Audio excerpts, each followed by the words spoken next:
Welcome student. আজকে আমি আলোচনা করব রাজনৈতিক দল সম্পর্কে। রাজনৈতিক দল অর্থাৎ পলিটিক্যাল পার্টি। এই পলিটিক্যাল পার্টির কথা তোমরা জানো, বিভিন্ন দেশে বিভিন্ন পলিটিক্যাল পার্টি গড়ে উঠেছে। আর পলিটিক্যাল পার্টির নেতা বা নেত্রীরা সরকার গঠন করে এবং সরকার পরিচালনা করে। তাহলে রাজনৈতিক দল ছাড়া আজকের পৃথিবীতে প্রায় গণতান্ত্রিক রাষ্ট্র চলতে পারে না বা চলছে না। তাহলে এই রাজনৈতিক দলের কি ভূমিকা আছে রাজনৈতিক ব্যবস্থাতে, সেটা নিয়ে আমাদের আজকের আলোচনা। দেখো, রাজনৈতিক দল রাজনৈতিক ব্যবস্থার সঙ্গে যুক্ত। রাজনৈতিক ব্যবস্থা বিভিন্ন ধরনের হয়। উদারনৈতিক গণতান্ত্রিক ব্যবস্থা, সমাজতান্ত্রিক রাজনৈতিক ব্যবস্থা, সর্বাত্মকবাদী রাজনৈতিক ব্যবস্থা বা স্বৈরাচারী রাজনৈতিক ব্যবস্থা। উদারনৈতিক গণতান্ত্রিক রাজনৈতিক ব্যবস্থাতে রাজনৈতিক দল সবথেকে বেশি গুরুত্বপূর্ণ। এই রাজনৈতিক ব্যবস্থাতে একাধিক রাজনৈতিক দলকে স্বীকার করা হয় এবং দলগুলির মধ্যে অবাধে নির্বাচনে প্রতিদ্বন্দ্বিতা করার সুযোগ থাকে এবং যে দল সরকার গঠন করে সেই দলকে নির্বাচনে জয়লাভ করতে হয়। আর যে দলগুলি নির্বাচনে এককভাবে নিরঙ্কুশ সংখ্যাগরিষ্ঠতা অর্জন করতে পারে না বা জয়লাভ করতে পারে না, সেই দলগুলি সরকারের বিরোধী ভূমিকা পালন করে। সরকার যাতে যথাযথভাবে সঠিকভাবে রাষ্ট্র পরিচালনা করে, সরকার সঠিক নীতি গ্রহণ করে, জনমুখী নীতি, সেদিকে নজর রাখে বিরোধী দলগুলি। সরকারের গঠনমূলক সমালোচনা করে সরকারকে নীতি গ্রহণে সংযত রাখে। সচেতনভাবে সরকারকে চলতে সাহায্য করে পরোক্ষভাবে বিরোধী দলগুলি। এটা হলো গণতান্ত্রিক কাঠামো। গণতান্ত্রিক কাঠামোয় তাহলেতে আমরা দেখছি যে রাজনৈতিক দল অপরিহার্য। আর সর্বাত্মকবাদী রাজনৈতিক ব্যবস্থাতে সেখানে প্রথমে একটা রাজনৈতিক দল থাকে। সর্বাত্মকবাদী স্বৈরাচারী রাজনৈতিক ব্যবস্থাতে একটা মাত্র রাজনৈতিক দল থাকে। তোমরা একথা জানো যে জার্মানিতে দ্বিতীয় মহাযুদ্ধের আগে নাৎসি পার্টির নেতা হিটলার, তিনি এই দলের নেতা, এই দলের সংগঠক। এই দলের মধ্য দিয়ে তিনি জার্মানির ক্ষমতায় এসেছেন। প্রথমে দলের মাধ্যমে ক্ষমতায় আসেন এবং পরে এই দলের মুষ্টিমেয় ব্যক্তির পরামর্শ কিছুটা গ্রহণ করেন। শেষমেশ এই দলের সমস্ত ক্ষমতা তিনি নিজের হাতে নেন এবং এই দল যখন ক্ষমতায় এসেছে তখন জার্মান রাষ্ট্রের সমস্ত ক্ষমতা নিজের হাতে কেন্দ্রীভূত করেছে। জার্মানির জনগণের অধিকার ছিল না, স্বাধীনতা ছিল না, গণমাধ্যমের স্বাধীনতা ছিল না, বিচার বিভাগের নিরপেক্ষ ছিল না।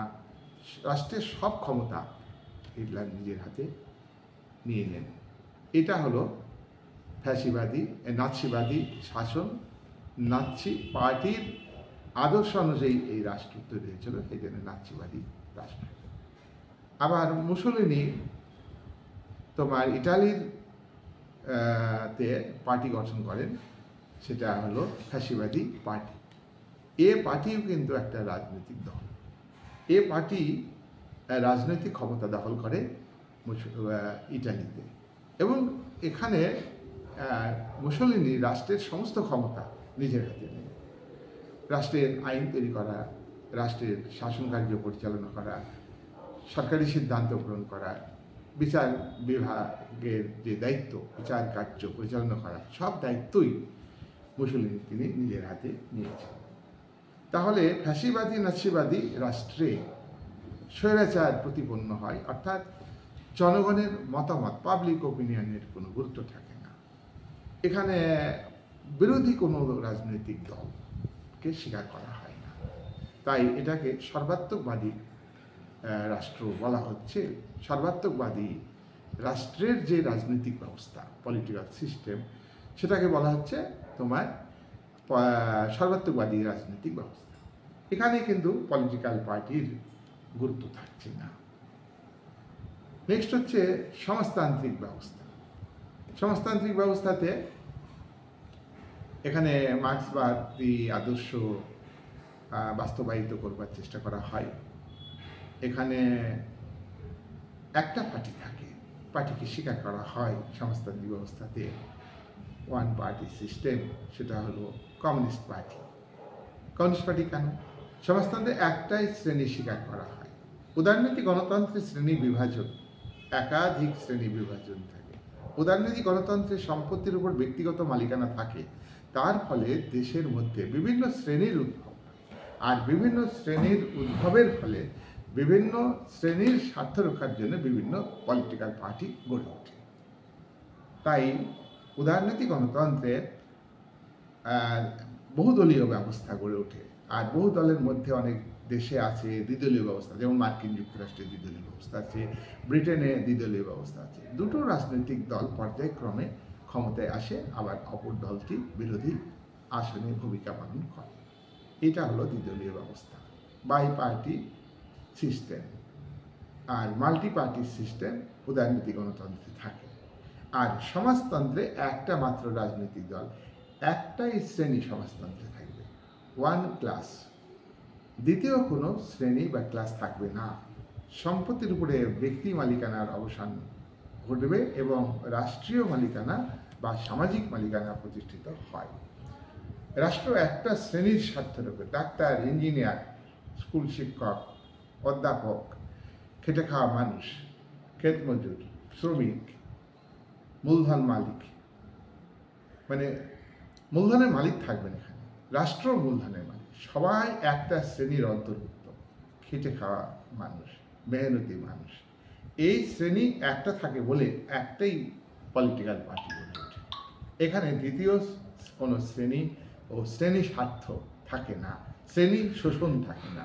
তাই ওয়ান পার্টি সিস্টেম এই সমাজতন্ত্রে গড়ে ওঠে। ওয়ান পার্টি সিস্টেম, ওয়ান পার্টির ডিক্টেটরশিপ। দেখো, ফ্যাসিবাদ নাসিবাদে ওয়ান পার্সন ডিক্টেটরশিপ, আর সমাজতান্ত্রিক রাষ্ট্র ব্যবস্থাতে পার্টির একটা শ্রেণীর ডিক্টেটরশিপ, শ্রেণীগত ডিক্টেটরশিপ, এটা প্রতিষ্ঠিত হয়।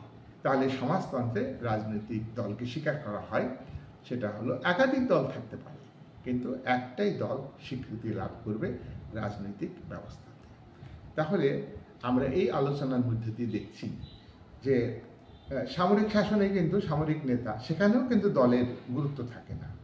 তার দল থাকতে পারে, সেই দলের ভূমিকা থাকবে, কিন্তু অন্য কোনো দলকে জনমত গঠনের অধিকার, গণমাধ্যমের স্বাধীনতা, বিচার বিভাগের নিরপেক্ষতা, এগুলিকে বাতিল করে সামরিক নেতা, মিলিটারি গভর্নমেন্ট। তাহলে আমরা এটা পরিষ্কারভাবে বলতে পারি যে গণতান্ত্রিক শাসন ব্যবস্থার প্রাণ হলো রাজনৈতিক দল ব্যবস্থা। দেখো, অতীতে প্রাচীনকালে, আজ থেকে 2300-2400 বছর আগে, তোমরা জানো যে গ্রীসের প্রত্যক্ষ গণতন্ত্র ছিল। প্রত্যক্ষ গণতন্ত্র কি? জনগণ সরাসরিভাবে রাষ্ট্রীয় কাজে বা সরকারি কাজে অংশ নেবে, সব মানুষ অংশ নেবে। গ্রীসে প্রত্যক্ষ গণতান্ত্রিক রাষ্ট্রে 10,000, 20,000, 30,000, 50,000, 1 লাখ জনসংখ্যা ছিল। তাই এই জনসংখ্যার কিন্তু সবাই রাষ্ট্রীয় কাজে অংশ নিতে পারত না। কৃতদাস ব্যবস্থা ছিল গ্রীসের নগরাষ্ট্রগুলিতে, সেখানে যারা কৃতদাস তাদের সংখ্যা বেশি, আবার মহিলাদের সংখ্যাও বেশি। তাহলে মহিলা যদি আপাতত মানে সাধারণভাবে 50% ধরা হয়, প্রত্যেক মহিলা, আবার পুরুষদের মধ্যে অধিকাংশই তোমার কৃতদাস। কৃতদাসরা রাষ্ট্রীয় কাজে অংশ নিতে পারত না। কারা অংশ নিত? শুধুমাত্র জমির মালিক বা কৃতদাস মালিক, মাস্টার, তারাই রাষ্ট্রীয় কাজে অংশ নিত। তারা রাষ্ট্রকে পরিচালনা করতো। তাই গ্রিসের নগর রাষ্ট্রগুলিতে যে গণতন্ত্র ছিল প্রত্যক্ষ গণতন্ত্র। ফ্রান্সে এখনও প্রত্যক্ষ গণতন্ত্রের নিদর্শন আছে। যেমন ফ্রান্সের পার্লামেন্ট যে আইন তৈরি করে, কিছু কিছু বিষয়ে আইন তৈরি হয়, সেই আইন মানে বিল ফ্রান্সের জনগণের ওপিনিয়ন নেওয়ার জন্য পাঠানো হয়। তো এটা প্রত্যক্ষ গণতন্ত্রের একটা উদাহরণ ফ্রান্সে আমরা দেখতে পাই। আবার সুইজারল্যান্ডের সংবিধান, তোমার 1999 সালের যে সংবিধান, সেখানে কিন্তু প্রত্যক্ষ গণতন্ত্রের কতগুলো দিক আছে। সেটা হলো কি, গণভোট, জনগণের ওপিনিয়ন নেওয়া হয়, গণভোট, যে সরকারি বিলের পক্ষে বিপক্ষে ভোট নেওয়া হয় জনগণের কাছে, গণসমাবেশ, জনগণকে ডাকা হয় সরকারি সিদ্ধান্তের ব্যাপারে, সেখানে জনগণ মতামত দেয়, ইয়েস অর নো, অর্থাৎ পক্ষে বিপক্ষে ভোট দিতে পারে। গণ উদ্যোগ, জনগণ উদ্যোগ নিতে পারে, সেটা সুইজারল্যান্ডের সরকারকে জানা হয়। আর সুইজারল্যান্ডের তোমার যৌথ শাসক মণ্ডলী আছে। ফ্রান্সের মতো রাজা বা তোমার রাষ্ট্রপতির হাতে যে ক্ষমতা, ফ্রান্সের সংসদীয় গণতন্ত্র এবং রাষ্ট্রপতি শাসিত, এই উভয়ের সংমিশ্রণ আমরা দেখতে পাই। মার্কিন যুক্তরাষ্ট্রে রাষ্ট্রপতি শাসিত সরকার, রাষ্ট্রের সব মূল ক্ষমতা রাষ্ট্রপতির হাতে। ভারতবর্ষে, ইংল্যান্ডে সংসদীয় গণতন্ত্র, এখানে প্রধানমন্ত্রীর হাতে মূল ক্ষমতা আছে এবং শাসক প্রধান, ভারতে রাষ্ট্রপতির নামে প্রধানমন্ত্রী ক্ষমতা বা ক্যাবিনেট ক্ষমতা ভোগ করেন। এই যে তাহলে আমরা এখানে দেখতে পাচ্ছি যে গণতন্ত্রেও কিন্তু ক্ষমতা পার্টি সিস্টেমে, তাহলে প্রত্যক্ষ গণতন্ত্র যেখানে সরকারি কাজে জনগণ পরোক্ষভাবে অংশ নিতে পারে, আর প্রত্যক্ষ অংশ নিতে পারে। অর্থাৎ তাহলে এখানে আমরা দেখলাম প্রাচীন গ্রিসের জনগণের একটা অংশ রাষ্ট্র কাজে অংশ নিতে পারে। তারা হলেন কারা? তোমার স্লেভ মালিক, অর্থাৎ মাস্টার, জমির মালিক, তারা অংশ নিত, আর নারীরা অংশ নিতে পারতো না, আর পারতো না মহিলা, কৃতদাসরা। তাহলে সেখানে প্রত্যক্ষ গণতন্ত্র চলাটা স্বাভাবিক ছিল। আর আজকে বৃহদায়তন রাষ্ট্র, বর্তমানে ভারতবর্ষ যেমন 140 কোটি দেশের রাষ্ট্র, চীনের 140 কোটি দেশের রাষ্ট্র, তাহলে এইরকম রাষ্ট্র কাঠামোতে, চীন যদিও সমাজতান্ত্রিক ব্যবস্থা, এইরকম রাষ্ট্র কাঠামোতে জনগণ সরাসরিভাবে সব জনগণ সরকারি সিদ্ধান্ত গ্রহণে অংশ নিতে পারে না। তাই আজকের যে গণতন্ত্র, সেই গণতন্ত্র হলো প্রতিনিধিত্বমূলক গণতন্ত্র। প্রতিনিধিত্বমূলক গণতন্ত্র কাকে বলো? এটা হলো জনগণ পরোক্ষভাবে সরকারি নীতি গ্রহণে সহযোগিতা, জনগণ তাদের মধ্যে থেকে নির্বাচনের মাধ্যমে প্রতিনিধি পাঠায়, আর সেই প্রতিনিধিদের নিয়ে সরকার গঠিত হয়, আর সরকার সিদ্ধান্ত গ্রহণ করে। তাহলে কি হলো? পরোক্ষভাবে জনগণ রাষ্ট্রীয় কাজে অংশ নিতে পারছে, আইনসভাতে প্রতিনিধি পাঠাতে পারছে, আর আইনসভাতে সরকার গঠিত হচ্ছে, এবং আইনসভার প্রতিনিধিরা রাষ্ট্রীয় কাজের ভিত্তিতে সরকারি সিদ্ধান্ত গ্রহণ করছে, এবং সেখানে রাষ্ট্রপ্রধান, এক্সিকিউটিভ বডি সরকারি পলিসি নির্ধারণ করছে। এখানে জনপ্রতিনিধি এবং পাশাপাশি তোমার আধুনিক রাষ্ট্রীয় কাঠামোতে সরকারি সিদ্ধান্তকে বাস্তবে রূপায়িত করে আমলা, আবার অনেক সময় সরকারি সিদ্ধান্ত গ্রহণে এই আমলারা সহযোগিতা করে। সুতরাং আমরা এটা পরিষ্কারভাবে বুঝতে পারছি যে উদারনীতি গণতান্ত্রিক ব্যবস্থাতে, প্রতিনিধিত্বমূলক শাসন ব্যবস্থাতে রাজনৈতিক দল খুবই গুরুত্বপূর্ণ।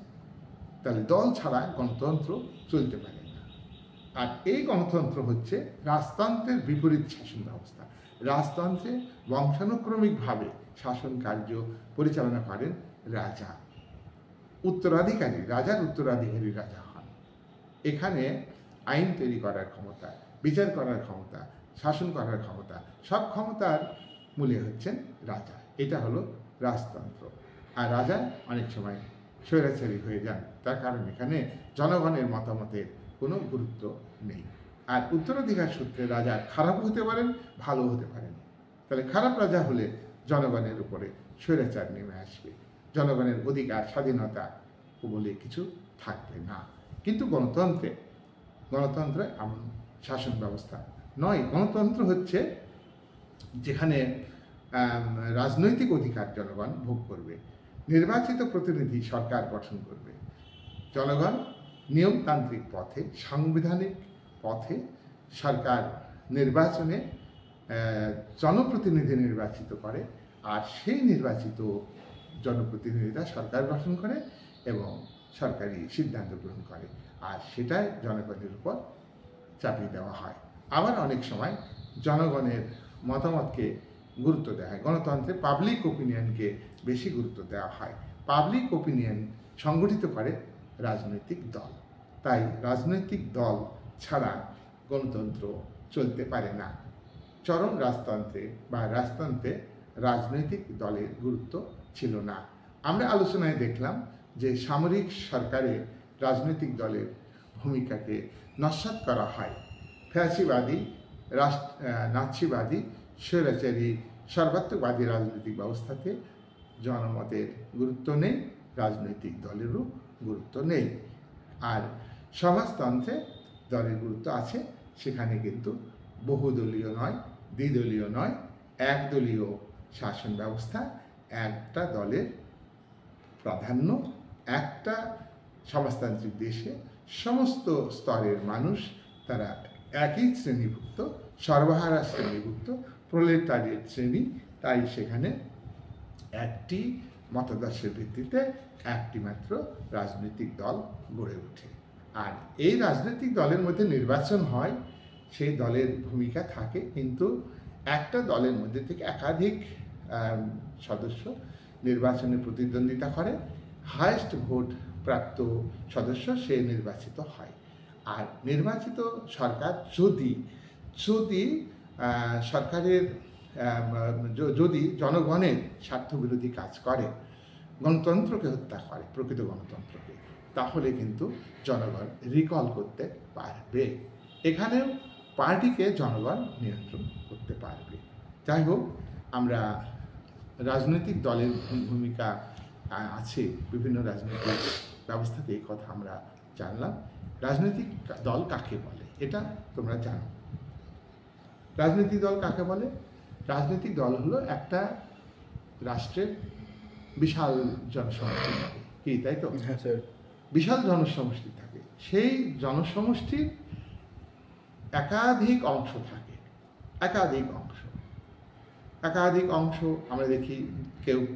কিছু মানুষ কৃষিকাজ করে, কিছু মানুষ ব্যবসা করে, কিছু মানুষ ফেরি করে, কিছু মানুষ নিজের জমিতে কাজ করে, কিছু মানুষ অপরের জমিতে কাজ করে। বিভিন্ন আয়ের মানুষ আমরা সমাজে দেখতে পাই।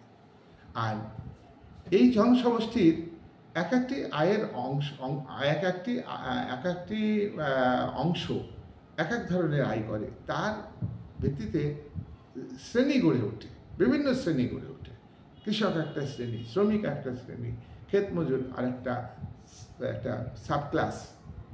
এইরকম বিভিন্ন শ্রেণীর আমরা লক্ষ্য করি। এই এক একটা শ্রেণীর স্বার্থে এক একটা অংশ, জনসমষ্টির এক একটি অংশ, তাদের একটা নির্দিষ্ট আদর্শ থাকে, তাদের নির্দিষ্ট কর্মসূচি থাকে, তার ভিত্তিতে তারা ঐক্যবদ্ধ হয় এবং তারা রাজনৈতিক ক্ষমতা দখল করবার চেষ্টা করে।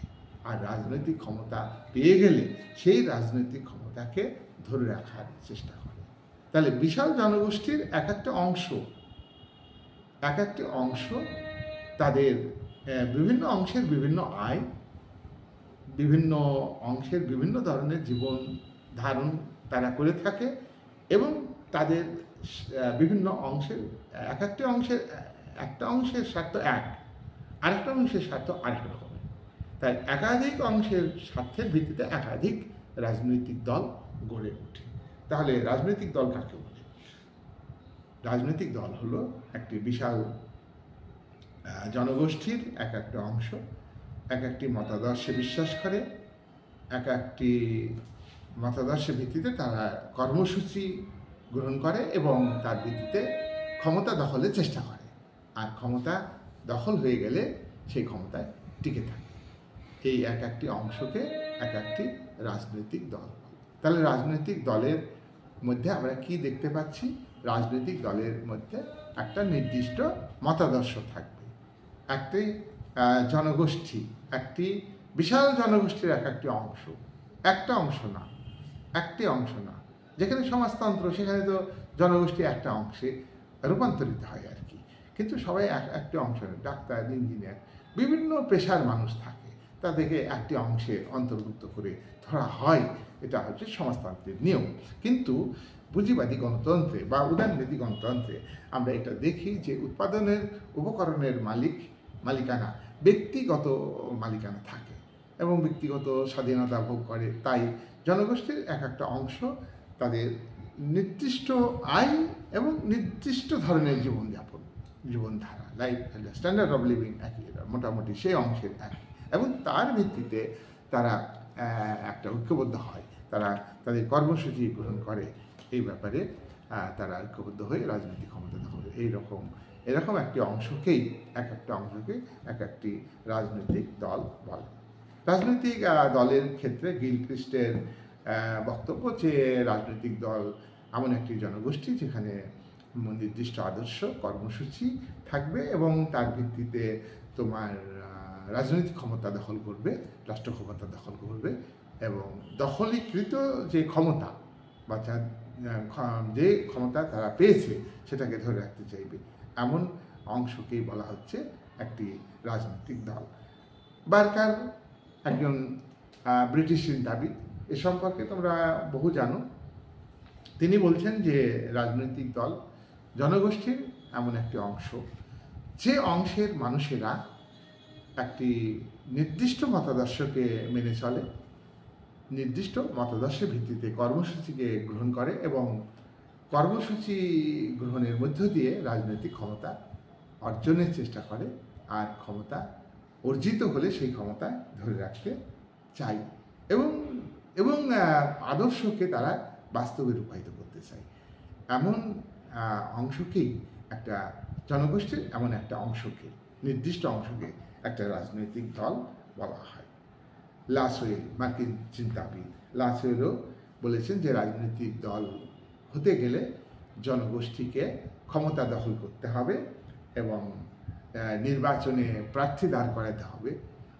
অবাধে নির্বাচন হয় গণতন্ত্রে, সেখানে বহু রাজনৈতিক দল নির্বাচনে প্রতিদ্বন্দ্বিতা করতে পারে অবাধে, এবং প্রতিদ্বন্দ্বিতায় যে দল এককভাবে নিরঙ্কুশ সংখ্যাগরিষ্ঠতা অর্জন করে সেই দলই কিন্তু সরকার গঠন করে। এবং জনসমর্থন পাওয়াটা এটা বিভিন্ন ধরনের হতে পারে। যেমন ভারতবর্ষে সংখ্যালঘু মানুষের সমর্থনের ভিত্তিতে সরকার তৈরি হয়।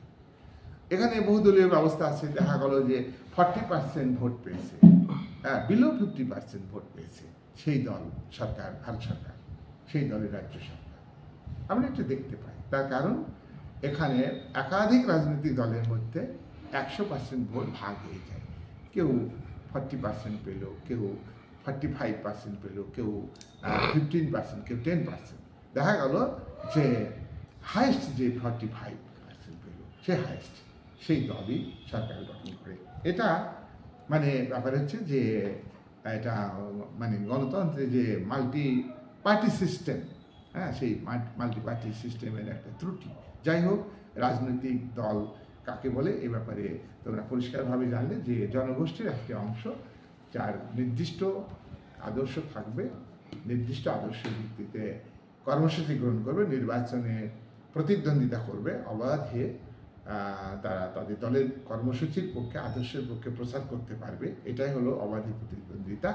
এবং যে দল, একাধিক দলের মধ্যে যে দল নিরঙ্কুশ সংখ্যাগরিষ্ঠতা এককভাবে বেশি সংখ্যক আসন পাবে, সেই একটা নির্দিষ্ট সংখ্যক আসন পাবে, ম্যাজিক ফিগার, সেই দলই তোমার সরকার গঠন করবে।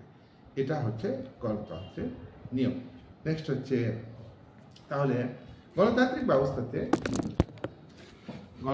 ব্যবস্থাতে যে রাজনৈতিক দল রয়েছে সেই দলের কিছু বৈশিষ্ট্যগুলো নিয়ে আজকে ভিডিওর আলোচনা করব। তাহলে আজকের ভিডিওর আলোচনা হচ্ছে গণতান্ত্রিক ব্যবস্থাতে রাজনৈতিক দলের স্বীকৃতি, রাজনৈতিক দল গড়ে উঠবেই, এবং রাজনৈতিক দল কাকে বলে সে নিয়ে আজকের ভিডিওর আলোচনা।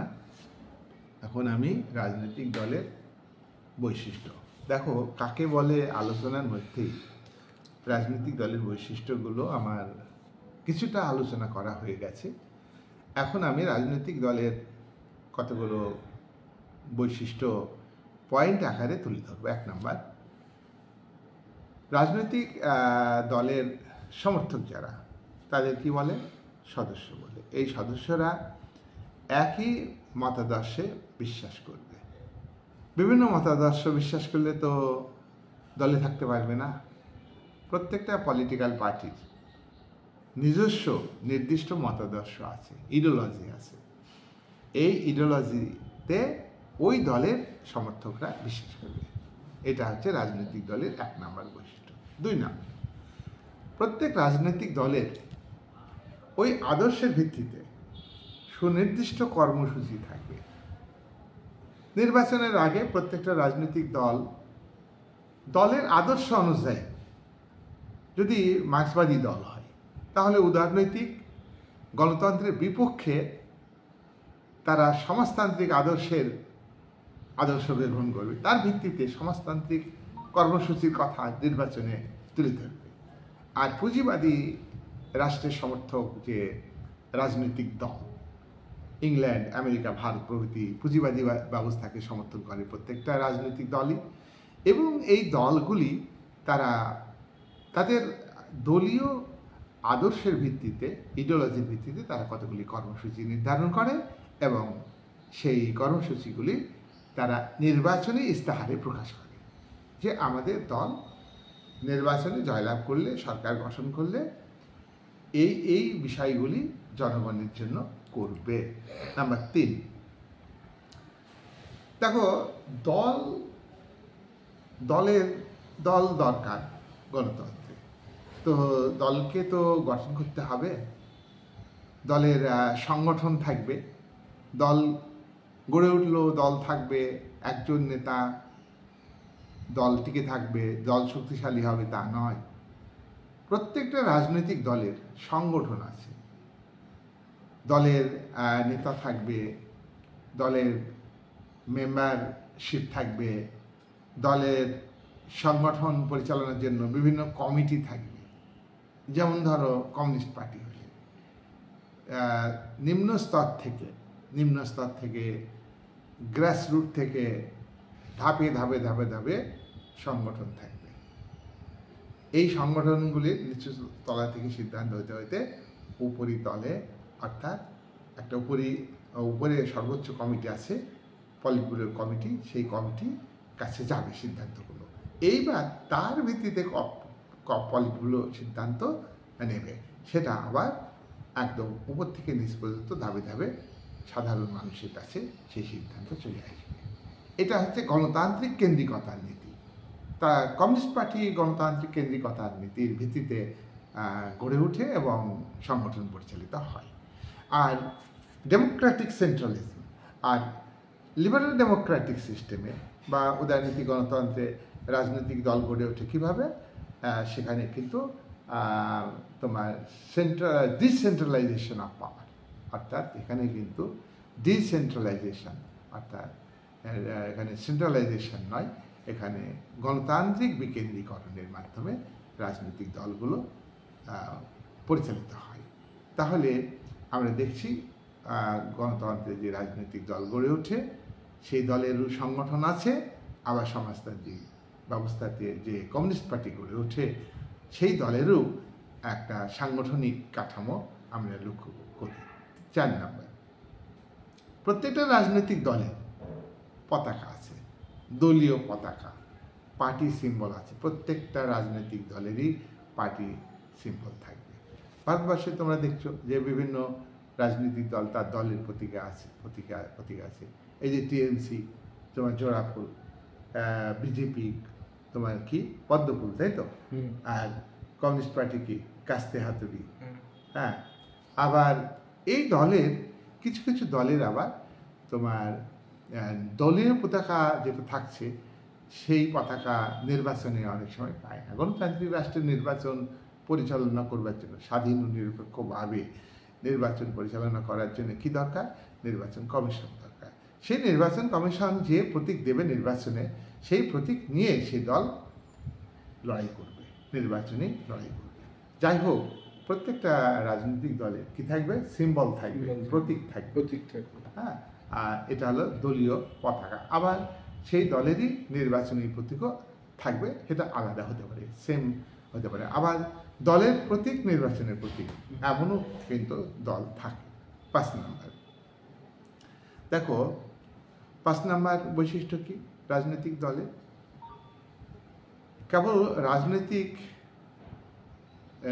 কেবল নাগরিকরা রাজনৈতিক দল গঠন করতে পারে।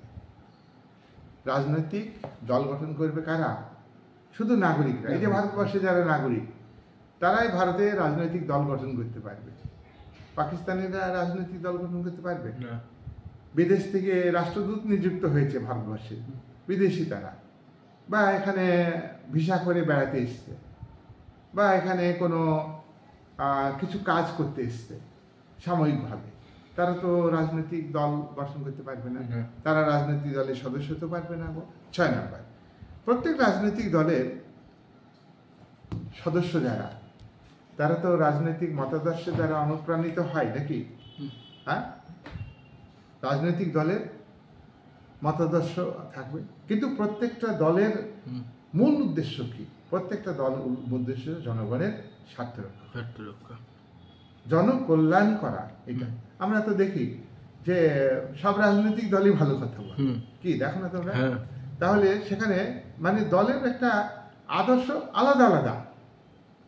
একটা রাজনৈতিক দলের আদর্শ আর একটা রাজনৈতিক দলের আদর্শ থেকে আলাদা, কিন্তু রাজনৈতিক দলগুলোর মূল উদ্দেশ্য হচ্ছে জনকল্যাণ করা। তাহলে সমাজের কল্যাণ করা, দেশের নাগরিকদের কল্যাণ করা, কি তাই তো? 7 নম্বর বৈশিষ্ট্য, রাজনৈতিক দলের 7 নম্বর বৈশিষ্ট্য। দেখো, প্রতিটা রাজনৈতিক দল সেই দলের আদর্শকে ভিত্তি করে, সেই দলের যে ইডিওলজি, সেটাকে তুলে ধরে জনগণের সামনে। হ্যাঁ, এবং ইডিওলজিকে বেস করে জনগণের সামাজিক উন্নয়নের কথা বলছে, রাজনৈতিক ক্ষেত্রে তাদের দলের কি কথা সেটা তুলে ধরছে, আর অর্থনৈতিক কার্যকলাপ সম্পর্কে আলোচনা করছে। তাহলে প্রত্যেকটা দল কিন্তু রাজনৈতিক যে বক্তব্য আছে, কিন্তু একটা দলের রাজনৈতিক বক্তব্য তার নির্দিষ্ট রাজনৈতিক মতাদর্শের উপর ভিত্তি করে বক্তব্যটা তুলে ধরে। এক একটা দল এক এক রকমের রাজনৈতিক বক্তব্য, কিন্তু মূলত আমি আগেই বলেছি প্রত্যেকটা রাজনৈতিক দল মানে লক্ষ্যে পৌঁছানোর জন্য, জনকল্যাণের জন্য তাদের পথের মধ্যে বিভিন্নতা আছে। ধরো দক্ষিণপন্থী দল, উদারনীতি গণতন্ত্রে, পুঁজিবাদী অর্থনীতিতে একাধিক রাজনৈতিক দল আছে। তারা কিন্তু প্রত্যেক দলই কিন্তু পুঁজিবাদকে বজায় রাখতে চায়, কিন্তু পুঁজিবাদী শাসনকে বজায় রেখে কে কত করাপশন মুক্ত একটা প্রশাসন জনগণকে দিতে পারে, করাপশন মুক্ত জনগণের পরিষেবা, জনগণকে রক্ষা করা, আধুনিক উদারনীতিক গণতন্ত্র, নয়া উদারনীতিক গণতন্ত্রে মানুষকে শুধু স্বাধীনতা দিলেই হবে না, স্বাধীনতাকে রক্ষা করতে হবে। পরিষেবা দিলেই হবে না, পরিষেবাকে রক্ষা করতে হবে। ব্যক্তির নিরাপত্তা আছে, রাইট টু লাইফ, তাই তো? এই রাইট টু লাইফ দিলাম, সংবিধানে দেওয়া আছে, এটা উদারনৈতিক গণতন্ত্রে আছে। কিন্তু নয়া উদারনীতিবাদীরা বলছেন এই মানে এই সিকিউরিটি, এই সুরক্ষা প্রত্যেকটা মানুষকে দিতে হবে, লাইফ কেড়ে নিতে পারে, এটা রাষ্ট্রের দায়িত্ব, গণতন্ত্রের দায়িত্ব। তাই প্রত্যেকটা রাজনৈতিক দল এটা কিন্তু সুরক্ষার কথা বলে। বিরোধী দল সরকারের সমালোচনা করে, দেশের নাগরিকরা যখন প্রাণ হারাচ্ছে, সন্ত্রাসবাদীদের হাতে প্রাণ হারাচ্ছে, দুষ্কৃতীদের কাছে প্রাণ হারাচ্ছে, শাসকরা যখন করাপশনের সঙ্গে যুক্ত হচ্ছে, অর্থনৈতিক করাপশন, তাহলে এইগুলো রাজনৈতিক দল কিন্তু তুলে ধরে। তবে উদারনীতি গণতন্ত্রে বিভিন্ন দেশে বিভিন্ন রকম ভূমিকা রাজনৈতিক দলগুলি গঠন করে। ভারতবর্ষের মতো দেশগুলিতে রাজনৈতিক দলগুলি যখন ক্ষমতায় যায়, বড় বড় পদে যায়, প্রাইম মিনিস্টার, চিফ মিনিস্টার, এরা যদি অর্থনৈতিক কেলেঙ্কারির সঙ্গে যুক্ত হয়, অর্থনৈতিক দুর্নীতি করে, আর্থিক দুর্নীতি করে, তাহলে হাসি মুখে টিভিতে ছবি দেন। কিন্তু জাপানের মতো দেশে, ইংল্যান্ডের মতো দেশে সেখানে গণতন্ত্র এবং রাজনৈতিক দলগুলি এতটা উন্নত মানের, তাদের পলিটিক্যাল কালচার এতটা উন্নত মানের যে সেখানে কিন্তু পদত্যাগ করে। এইটাই কিন্তু পার্থক্য। তাই আমরা একটা কথা বলবো যে গণতন্ত্রে প্রত্যেকটা রাজনৈতিক দল তারা নিজের মতাদর্শের কথা বলবে, পাশাপাশি তারা অর্থনৈতিক ক্ষেত্রে, সামাজিক ক্ষেত্রে, রাজনৈতিক ক্ষেত্রে আলাদা আলাদাভাবে কিভাবে কাজ করবে সেগুলি তুলে ধরে। আট না দেখো, রাজনৈতিক দল মানে ব্যাপক জনসমর্থন আদায়ের চেষ্টা করে। প্রত্যেকটা রাজনৈতিক দল জনগণ আমাদের পক্ষে আসুক, তার জন্যে কর্মসূচির কথা বলবে যে আমরা ক্ষমতায় আসলে আমাদের সাপোর্ট করলে আমরা জনগণের জন্য অর্থাৎ তোমাদের জন্য এই কাজ করব, আমরা ক্ষমতায় আসলে আমরা রাস্তাঘাট করব, স্বাস্থ্য পরিষেবার উন্নতি করব, আমরা ক্ষমতায় আসলে তোমাদের লাইফ টু সিকিউরিটি অর্থাৎ তোমাদের যে অধিকার, মহিলাদের সুরক্ষা, এই যে নষ্ট হয়ে যাচ্ছে, হ্যাঁ, বিদ্যমান সরকার যদি মহিলা সুরক্ষা দিতে না পারে তাহলে সেই মহিলা সুরক্ষার জন্য প্রত্যেকটা রাজনৈতিক, বিশেষ করে বিরোধী দলগুলো প্রচার করবে জনগণের মধ্যে। তাই এর মধ্যে দিয়ে কী হবে, রাজনৈতিক দল কিন্তু জনসমর্থন পাবে। আর জনসমর্থন পেলে কী হবে, কি বলতো, জনসমর্থন পেলে সরকার গঠন করতে পারবে। 9 নম্বর, রাজনৈতিক দলের 9 নম্বর বৈশিষ্ট্য, উদারনীতি গণতন্ত্রের রাজনৈতিক দলগুলিকে শান্তিপূর্ণভাবে ভূমিকা পালন করতে হবে। No violation, there is no violation. কোনো সময়ই তারা হিংসাত্মক হবে না। তারা তারা তারা অহিংস পথে, নিয়মতান্ত্রিক পথে সংবিধানকে মেনে নিয়ে তারা নির্বাচন করবে। এখন আমাদের দেশে দেখো, মিটিং করতে গেলে হাইকোর্টের পরামর্শ নিতে হয়। তার মানে কি, এখানে হাইকোর্টের পরামর্শ নিচ্ছে দল মিটিং করার জন্যে, মিছিল করবার জন্যে, এবং সেখানে কন্ডিশন থাকবে শান্তিপূর্ণভাবে, নিরস্ত্রভাবে সমবেত হবে এবং রাজনৈতিক দল তার কর্মসূচি পালন করবে। এখানে বৈপ্লবিক উপায়, ভায়োলেশন, সমাজতন্ত্রে যেমন কি প্রতি বিপ্লবী শক্তিকে ধ্বংস করবার জন্য দলগুলো চেষ্টা করে, সেখানে তো একটা দল, কমিউনিস্ট দল, চেষ্টা করে প্রতি বিপ্লবী শক্তিকে ধ্বংস করার জন্য। আর পুঁজিবাদী গণতন্ত্রে যে একাধিক রাজনৈতিক দল থাকে, প্রত্যেকটা রাজনৈতিক দলকে সংবিধান মেনে চলতে হবে, প্রত্যেকটা রাজনৈতিক দলকে শান্তিপূর্ণভাবে সমবেত হতে হবে, প্রত্যেকটা রাজনৈতিক দলকে মিছিল করতে হবে, মিটিং করতে হবে শান্তিপূর্ণভাবে, সংবিধানকে মান্য করে।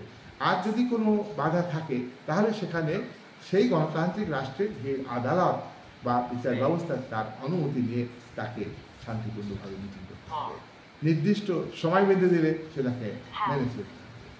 তাহলে আমরা 9টা বৈশিষ্ট্য আমরা দেখলাম যে রাজনৈতিক দলের মধ্যে থাকতে হবে, রাজনৈতিক দলের মধ্যে থাকতে হবে। একাধিক বৈশিষ্ট্য নিয়েই একাকটি রাজনৈতিক দল গড়ে ওঠে। তাই আজকের ভিডিও আমি এই অবধি শেষ করব। বিভিন্ন দলের মধ্যে মতাদর্শের পার্থক্য থাকতে পারে, কর্মসূচিগত পার্থক্য থাকতে পারে, কতগুলো ফান্ডামেন্টাল বিষয় প্রত্যেকটি রাজনীতিকে মানতে হবে। দেশের সংবিধান মানতে হবে, দেশের আদালতকে মানতে হবে, গণমাধ্যমের স্বাধীনতাকে গুরুত্ব দিতে হবে। প্রত্যেকটা রাজনৈতিক দলের সমাজ কল্যাণের একটা উদ্দেশ্য থাকতে হবে, যে সামগ্রিকভাবে অর্থনৈতিক, সামাজিক প্রত্যেকটা রাজনৈতিক দলের প্রতীক থাকবে, সেই প্রতীককে তারা তুলে ধরবে। নির্বাচনে অবাধে নির্বাচনে দাঁড়াবে, নিরপেক্ষ ও স্বাধীন নির্বাচনে তারা অংশ নিয়ে সরকার গঠনের সুযোগ সুবিধা। এই বলে আজকে আলোচনা এখানে শেষ করব।